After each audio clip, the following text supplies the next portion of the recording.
Merci, Sauveur, parce que tu es celui qui sait bénir nos cœurs, celui, Seigneur Dieu, qui est présent dans nos vies. Mais Dios Padre, maintenant, nous voulons laisser toute la place à ta parole. Mais Dios Padre, combien nous dépendons d'elle, Sauveur. Nous voulons t'entendre parler dans nos cœurs, Jésus. Nous avons besoin de toi, Sauveur. Alors pour ça, nous voulons te présenter ton messager, celui que tu as choisi ce soir, Sauveur. Donne-lui cette liberté, Jésus, de lui rappeler ces mots que tu as mis dans son cœur. Parle-nous, s'il te plaît. Sers-toi de lui, Jésus. Et à toi revient la gloire, Sauveur. Amen. Amen.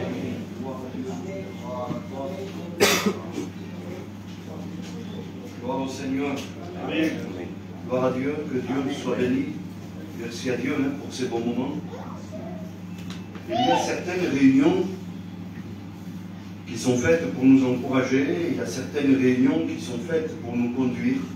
C'est vrai. Il y a des réunions qui sont merveilleuses parce que des frères reçoivent de la part de Dieu des messages extraordinaires et que si ce n'est pas quelqu'un qui nous les apporte, on ne peut pas les découvrir de nous-mêmes. Ça m'est arrivé d'aller dans des réunions et puis des serviteurs de Dieu, des anciens, venir avec des messages spéciaux qui nous révèlent les Écritures. Et puis on ne comprenait pas jusqu'à là et puis après tout est clair, tout est facile. Il y a des réunions comme ça, mais ce n'est pas ces réunions qui vont nous faire changer. En vérité que c'est vrai, on attend tous des super messages, si vous voulez. On attend tous des révélations, des explications du pourquoi, du comment. Et t'as rien, mais ça ne nous fait pas changer. Ce soir, je ne viens pas avec un message comme ça. Ce soir, j'ai un message très simple, mais qui est capable de faire changer les choses. C'est-à-dire que ce soir, au lieu d'écouter les raisons pourquoi dans l'Apocalypse il est écrit ci, il est écrit cela, pourquoi dans l'Ancien Testament il s'est passé ça, t'as rien de savoir, mais aujourd'hui ça ne m'aidera pas dans ma marche chrétienne. Si j'ai un cœur qui est détruit, je repars d'ici avec un cœur détruit, même si j'apprends que Moïse, Abraham et l'autre ont fait ça. C'est bien de le savoir, de découvrir les Écritures, c'est merveilleux. Mais si dans ma vie, j'ai un obstacle qui m'empêche d'aller plus loin dans ma vie chrétienne, je repars avec l'obstacle. Alors, qu'est-ce que ça va me servir à moi de connaître la vie de ces hommes de Dieu par cœur quand la mienne est un échec? En vérité, aujourd'hui j'ai besoin d'un message qui me parle à moi, qui vient m'apporter des solutions dans les situations compliquées que je vis. Mes amis, je vous le dis franchement, on en vit tous des situations compliquées. Si on pourrait prendre la parole chacun notre tour ce soir, on pourrait dire que c'est pas facile d'être un chrétien. Il y a des pasteurs qui disent « T'inquiète pas, ça ira ». Oui, non. Il y a des jours où ça ira pas aussi. C'est pour ça qu'on ne se trompe pas et le jour qu'on vous baptise, on vous dit « Tu suivras le Seigneur dans les bons comme dans les mauvais jours ». Parce qu'on sait qu'il y a des jours qui sont mauvais. On sait qu'il y a des jours qui sont difficiles. Mais ce soir, le Seigneur va parler à nos cœurs, je le crois en vérité, qu'il va nous donner des solutions. Amen. Des solutions pour qu'on puisse sortir de ce lieu en disant « Seigneur, tu as répondu à mon besoin, dorénavant, je sais ce qu'il faut faire. Je sais ce que tu es capable de faire pour moi. » Amen. Vous voulez écouter ce message, tu es capable de tout changer? Amen. Alors on va lire ensemble dans la parole de Dieu le psaume 23. Amen. Le psaume 23, c'est un psaume, à mon avis, un des plus connus. On va faire la lecture ensemble. On pourrait croire que ce soir, le psaume 23 n'a rien à nous apporter, au contraire. On a tout à gagner avec ce texte que nous allons lire. Je fais la lecture pour vous. Donc, le psaume 23, verset 1er, voici ce que dit la parole de Dieu. « L'Éternel est mon berger, je ne manquerai de rien. Il me fait reposer dans de verts pâturages, il me dirige près des eaux paisibles et il restaure mon âme. Il me conduit dans les sentiers de la justice à cause de son nom. Quand je marche dans la vallée de l'ombre de la mort, je ne crains aucun mal car tu es avec moi. Ta houlette et ton bâton me rassurent. Tu dresses devant moi une table en face de mes adversaires, tu oins d'huile ma tête et ma coupe déborde. Oui, le bonheur et la grâce m'accompagneront tous les jours de ma vie et j'habiterai dans la maison de l'Éternel jusqu'à la fin de mes jours. Amen. Amen. Quel message important. Celui qui écrit ce texte a commencé sa vie en étant lui-même un berger. Personne ne peut mieux donner un exemple en mécanique qu'un mécanicien. Ce n'est pas quelqu'un qui a appris le métier parce qu'on lui a expliqué, ou sur Internet, ou comme on connaît. Il a été lui-même berger. Ce soir, je ne veux pas vous parler de David, le roi, pas le roi David, mais dans son époque où il était berger, où il savait que ses brebis, les brebis de la maison de son père qu'il avait en charge, quand lui était avec les brebis, elles ne manquaient de rien. Et puis là, il va nous dire le berger lui-même. Il dit si l'Éternel est mon berger, il ne va pas dire si l'Éternel est mon berger. C'est une affirmation. Regardez un petit peu comment c'est écrit. L'Éternel est mon berger, 2 points. Vous savez ce que ça veut dire ça? Ça veut dire l'Éternel est mon berger, je vous explique. En vérité, c'est vrai. Quand on dit 2 points à la ligne, ça veut dire que l'explication va commencer. Lui, il donne une affirmation, il est sûr de ça. Il sait que l'Éternel est son berger. Mes amis, il s'identifie comme une brebis du troupeau de l'Éternel. Alors ce soir, je ne sais pas s'il reste encore des personnes ici dans ce lieu qui ne se sentent pas comme la brebis de l'Éternel.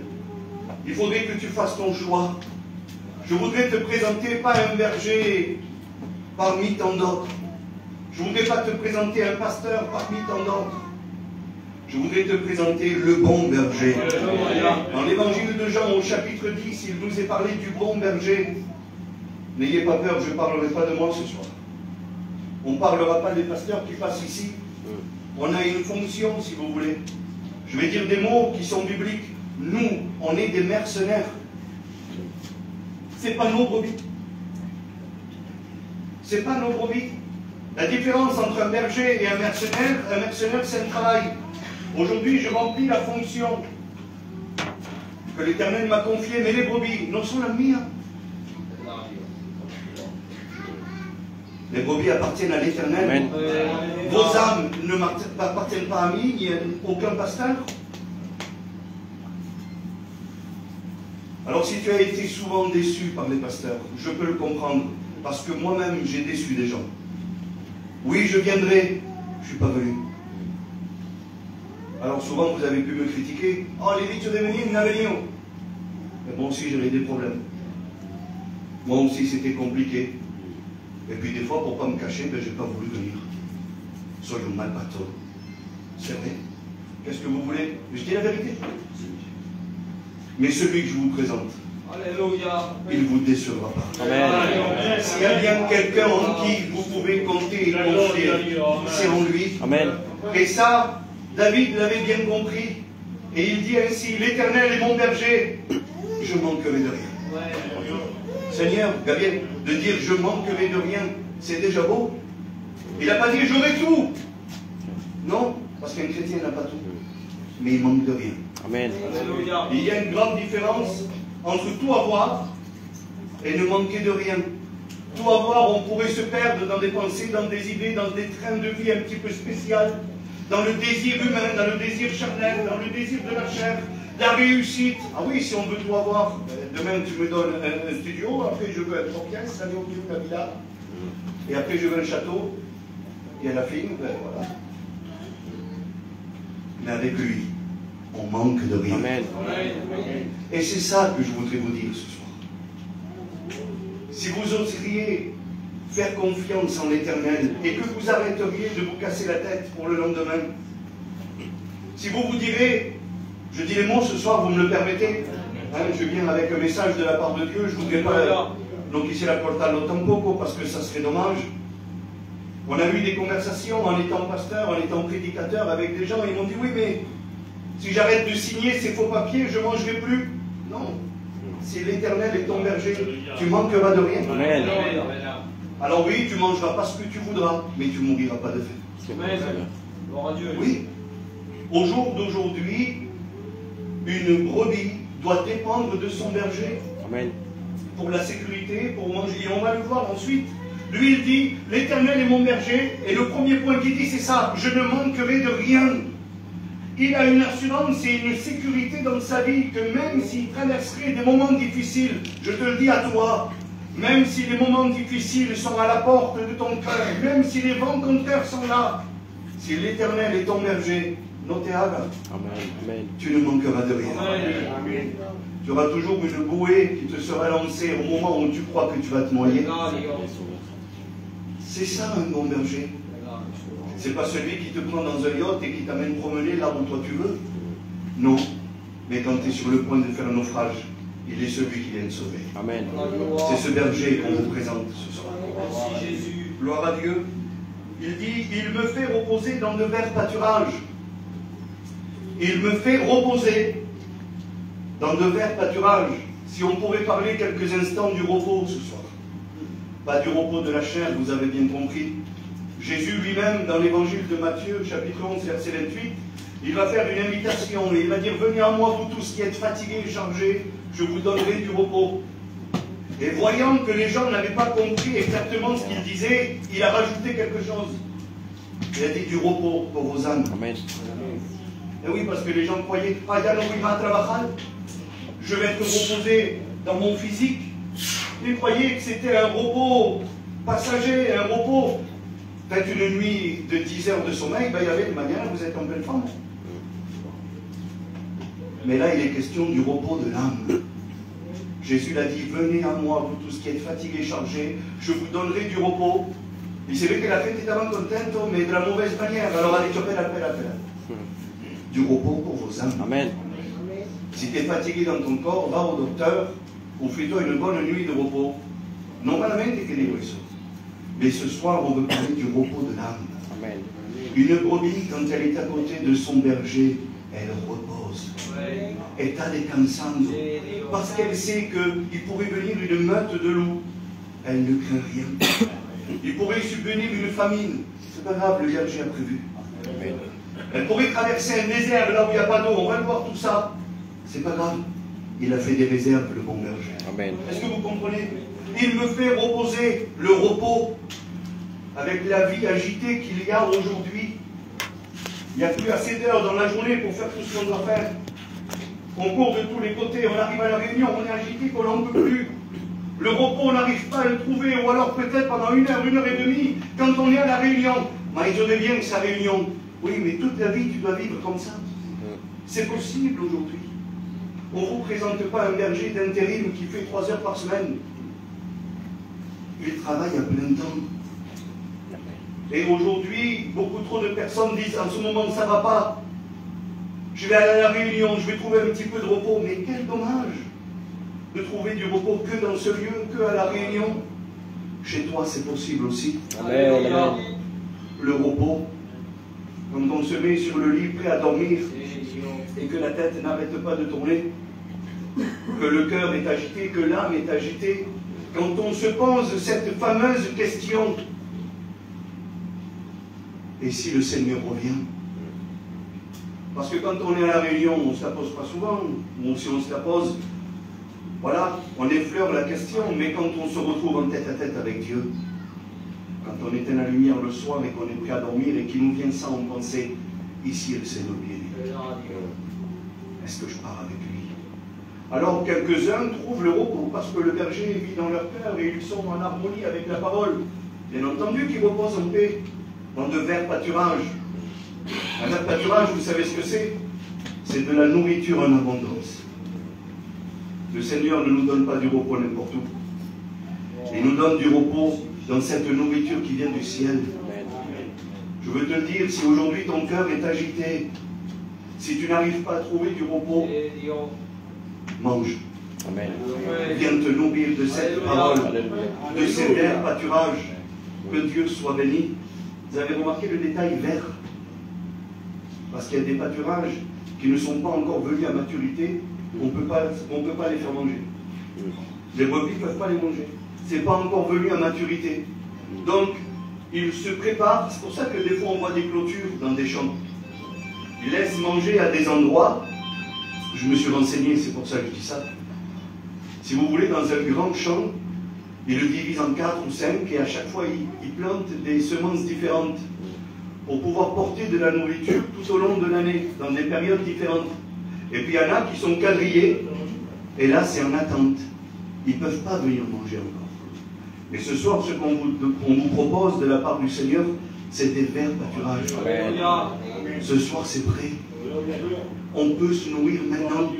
On n'a pas besoin d'attendre que la situation va changer. On n'a pas besoin d'attendre que les situations s'arrangent ou de prendre certaines situations. On peut manger aujourd'hui. La bénédiction, elle est pour aujourd'hui.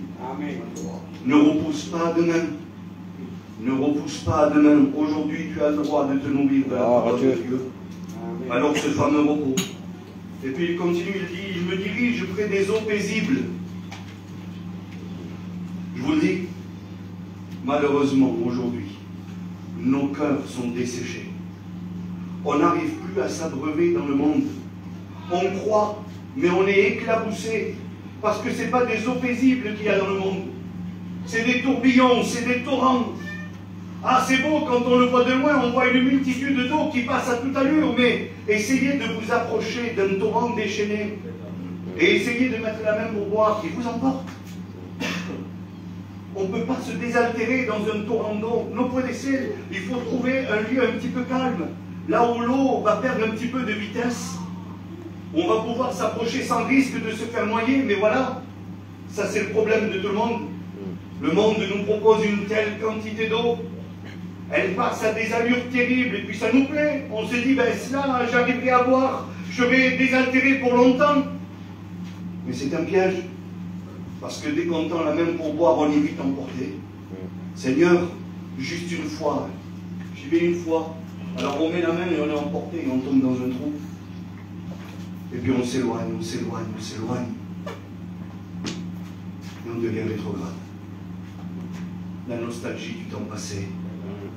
Quand on s'approchait de ces eaux paisibles, là où il n'y avait pas de danger en vérité. Des eaux paisibles, pas des eaux stagnantes, c'est pas pareil. Une eau stagnante non vale tampoco. Vous le savez vous mieux que moi aussi. On ne peut pas boire dans de l'eau stagnante, c'est de l'eau. Ça va pas. Mais des torrents d'eau non plus. Et le monde c'est un torrent. Il essaye de vous emporter. Et que vous vous êtes fait piéger comme moi, ça m'est arrivé. C'est pour ça que je dis que ce message peut tout changer. On s'est fait tous piéger un jour, assoiffés, mettez ce que vous voudrez, on a essayé d'y aller. Et puis dès qu'on plonge la main dans cette eau qui va à toute allure, le monde en fait nous pille. Et il nous éloigne. Et il nous emporte. Ça me vient à l'esprit, c'est pour ça que je le dis, mon but c'est de faire rire personne, vous avez bien compris, mais quelqu'un qui est mort de soif, vous le poussez dans un torrent, et quand il est sur le point de se noyer, no bebema, il ne peut plus. Ce qu'il veut, c'est se sauver. Et peut-être que toi, tu es en train d'être emporté par des mauvaises décisions que tu as prises hier. Je te le dis à toi aujourd'hui. Tu es en train d'être emporté par des mauvaises décisions que tu as prises hier. Tu n'es plus à la place où tu devais être. C'est fini. C'est même plus toi qui conduis. C'est même plus toi qui dirige tout ça. Aujourd'hui, tu voudrais t'en sortir. Le bon berger te tend la main. Les situations changent si vous voulez. Quelqu'un qui se sent éloigné, mené en bateau par le monde. La situation peut changer si simplement tu reviendrais aux eaux paisibles. Amen. Le Seigneur t'y amène ce soir. Il te les propose. Que Dieu soit béni. Il restaure mon âme. Il ne bricole pas mon âme. Il ne répare pas mon âme. C'est pas ce qu'il dit. Il restaure. Amen. Le mot restaurer, ça veut dire revenir à l'origine. Restaurer, c'est-à-dire, on prend des exemples sur des véhicules si vous voulez. Il y a des garages qui réparent les voitures. Mais il y a des restaurateurs. Un restaurateur, il va mettre des pièces d'origine. Il va les faire conformes à l'origine. Il va mettre les pièces qu'il faut. Il ne va pas juste bricoler et arranger. Et excusez-moi, je vous le dis, de tout mon cœur ce soir, je vous le dis de la part du Seigneur, beaucoup trop de personnes viennent se faire bricoler à la réunion, en espérant que ça tiendra un peu. J'entends toujours les anciens dire, antes los viejos camiones, un alambre, una pince, c'est bon. On repartait pour 200 km. Ah oui, tu mettais un bout de ferraille, tu mets un bout de sac cassé au travers. Alors oui, sur le moment, on est dépanné. Excusez-moi, mais la réunion, c'est pas une dépanneuse. C'est pas juste un moment.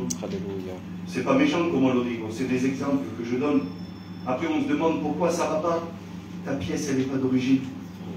Vous savez dans quel niveau d'origine le Seigneur voudrait nous ramener quand il restaure notre âme avant que l'homme n'ait péché. Amen. C'est ça. Alléluia. Je te restaure comme à l'origine. Il aurait pu dire ça à Adam et Ève avant que tu pêches. Je voudrais le même sentiment qui renaisse, cette même collaboration, avant que tu te caches, avant que tu aies peur, avant que le péché se mette entre nous. Je voudrais te restaurer pour que ça puisse revenir à l'origine, au tout début, là où il n'y avait rien qui empêchait cette communion entre Dieu et l'homme. C'est là que le Seigneur veut nous ramener. Il ne veut pas juste nous réparer pour qu'on tienne 10, 15 réunions, et puis après voilà, la pièce elle cède au travers. C'est pas que ça. Moi je veux être restauré. Amen. Comme à l'origine. C'est ça. C'est pas juste une réparation qui dure un temps. Alors mes amis, ce soir, si on a besoin de faire un point dans nos vies, on pourrait même s'arrêter là, mais je continue 2-3 minutes, peut-être 5, vous le savez.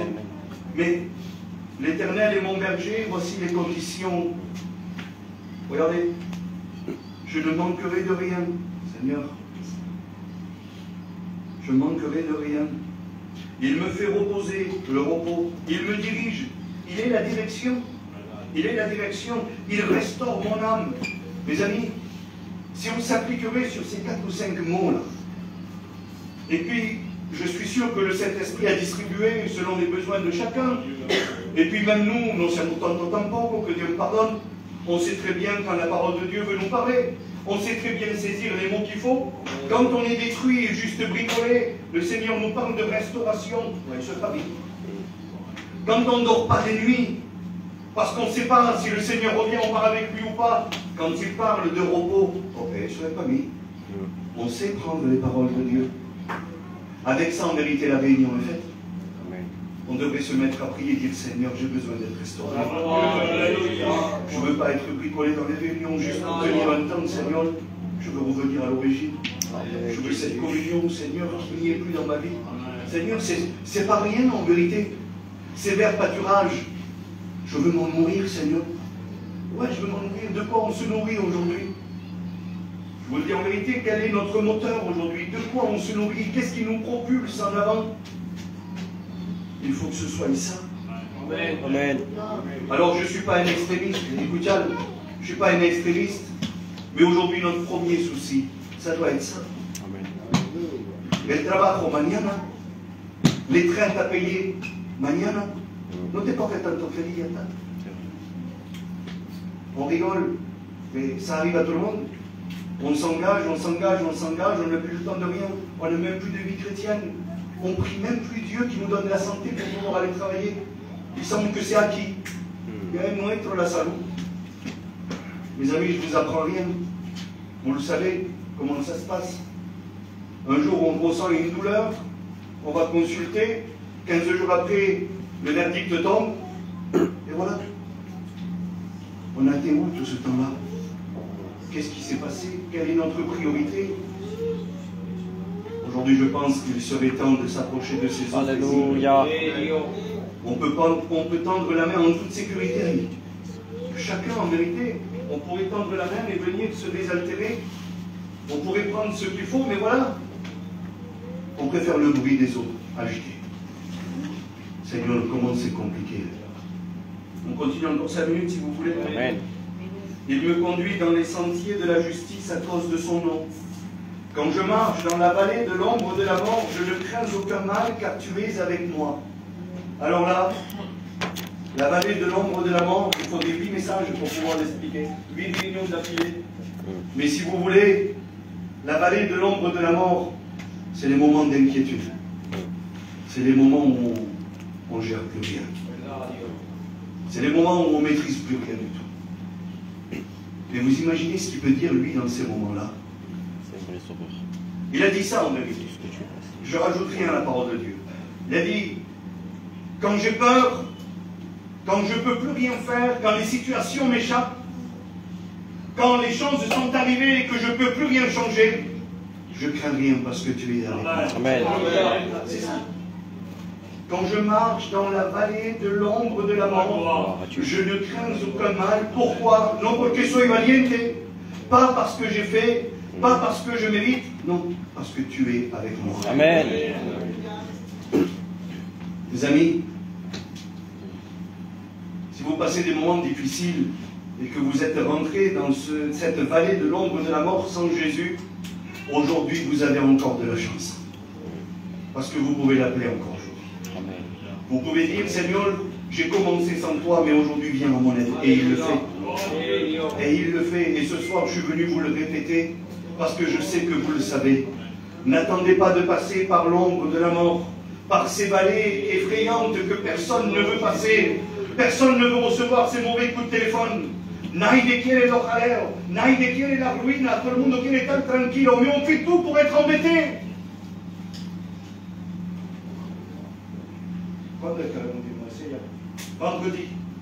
Vendredi, on était sur Marseille, abbiamo fatto un velatorio à dire. Et puis, il y avait un monsieur, un hombre, un gitano, qui était là, il ne connaissait pas le Seigneur, il connaissait les réunions assis. Tout le monde connaît un petit peu l'évangile aujourd'hui. Et puis, ils lui ont posé une question, le mec est en haut, je n'ai pas parlé. Et puis, ils lui ont posé une question, ils lui ont dit ça, mais comment ça se fait que tu n'es pas encore chrétien aujourd'hui? Qu'est-ce qui t'empêche de devenir chrétien? Mais qu'est-ce qu'il y a? Qu'est-ce que... Non, sais, explique-nous. On voudrait bien savoir qu'est-ce qui t'empêche aujourd'hui. Il dit rien. Je sais que Jésus est le Fils de Dieu. Je sais que ceux qui vont à la réunion ont la paix dans leur foyer. Je sais qu'ils sont bénis. Je sais que quand ils ont besoin, ils sont avec eux, ils sont heureux. Ils se réunissent ensemble à la iglesia. Ils prient ensemble, ils mangent ensemble. Ils ont une vie saine. Et lo que dice el gitano viejo, tienen una vida sana. Ils ont... Et entre nous, c'est pas possible, Seigneur Jésus, il sait tout ça. Et il n'accepte pas. Écoutez, c'est un homme d'un certain âge. Il n'a pas su dire pourquoi. Il n'a pas su dire pourquoi il n'était pas chrétien. Pourtant, il reconnaissait que tout ce que la Bible disait était bon pour lui, bon pour sa vie, bon pour ses enfants. Non, on savait. Il ne savait pas expliquer. Et moi, je voudrais vous poser la question à vous ce soir, parce que des comme ça, il y en a partout. Oui? Qu'est-ce qui t'empêche d'être le chrétien que tu voudrais être? Vas-y, dis-moi tout. Qu'est-ce qui t'en empêche de pouvoir passer par les eaux du baptême, témoigner, chanter des cantiques à l'église, être ce chrétien que tu voudrais au plus profond de ton cœur être? Parce que quand tu pries le Seigneur, quand tu fermes tes yeux, quand on passe un moment de prière, je sais que tu es sincère avec Dieu. Naïde ora al Seigneur pour faire respect. On est sincère quand on parle à Dieu, mais qu'est-ce qui nous tient? Si on pourrait mettre ça sur une balance et peser le pour et le contre, le bien et le mal, franchement, le choix serait vite fait. Alors c'est pas facile, je vous le dis, mais on est tous tentés de la même manière, la Bible dira, par les convoitises de la chair. Aucune tentation ne vient si elle n'est pas amorcée par les convoitises de la chair. C'est ce que la Bible dit. Oh, je te donne un secret. Ne donne plus à manger à la chair. Nourris ton esprit. Amen. Et tu y arriveras mieux. Amen. En vérité, c'est vrai.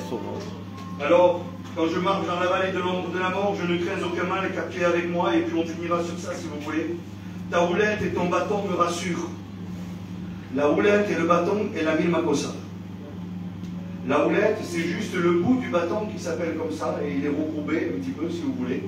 Et puis il a une fonction importante, c'est quand la brebis est en danger, eh bien il peut la saisir et la ramener vers lui. Alors à ce moment-là, à chaque fois, la brebis, elle se débat. Parce que, si vous voulez, c'est pas naturel, écoutez bien, c'est pas naturel pour une brebis d'être menée en laisse, admettons, comme si fuera un animal de compagnie. C'est pas naturel, paella. Elle est formée pour suivre quelqu'un.